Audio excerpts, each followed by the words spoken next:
Once you've reached a certain age, a fall can be the make or break of the quality of your life, or your parents' life, or your grandparents' life. So thanks to my friend Kimberly, I was reminded to do some research about fall prevention for your parents, grandparents, yourself, and fall monitoring apps, devices, and resources. My mom has had a couple friends who had falls and nobody knew, and they were home alone for a couple days. These are separate people, and they weren't found in time.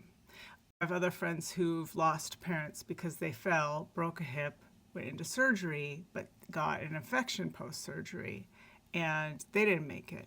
My mom recently had a fall where she broke some bones, and it took her 6 months of recovery, and honestly, a lot of spirit to get through that recovery. So falls are really, really, really big deal. And here's your resource for helping your aging parents and preventing or monitoring falls. As far as prevention goes, remove cords, tripping hazards, loose rugs, etc., so there's less likely to be something to trip on.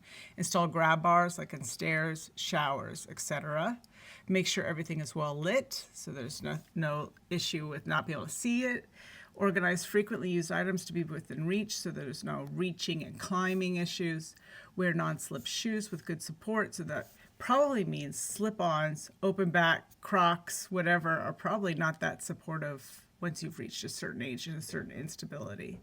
Use mobility aids as needed. We've got to convince our parents, if they need them, to use canes and walkers. That could be the difference between falling and not falling. My mom started doing walks with walking sticks, like you might do like hiking ones. So she's just being smart because she has had a lot of falls, and it looks sporty, don't worry, you know. Do balance and strength exercises. The key to maintaining coordination and strength is doing specific balance exercises. Let me know if you want to see some. Monitor health. So like make sure the meds don't make them dizzy. Check vision and hearing regularly. Make sure they're hydrated because that would lead to weakness. Now we've got the monitoring and communication systems. You've got like fall detection devices. So there's wearable ones that will send an alert, like Apple Watches some of them have that built in.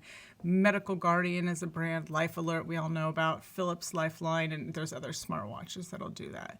There's motion sensor and smart home devices. Some smart home sensors can track movement and send alerts if unusual activity is detected.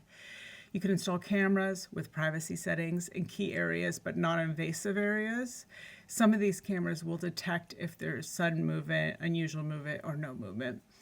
There's emergency response systems like PERS.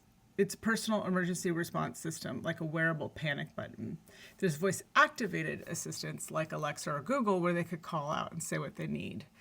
There's apps for remote monitoring like Care Predict, AlloCare Health, and Oscar Senior. They provide services like tracking movement, reminding about meds, notifying caregivers about falls or inactivity.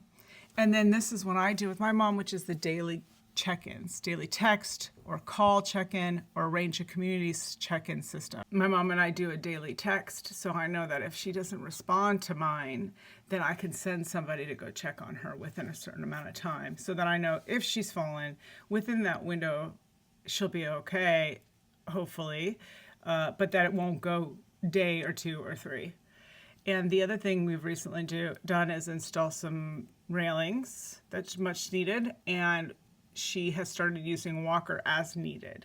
And that has, I understand that like there's a pride issue, right? Who wants to use something like that? But you find that I would much rather use a walker than to not be around. So there's that. Let me know if this is helpful and if you have any other suggestions. Okay, bye.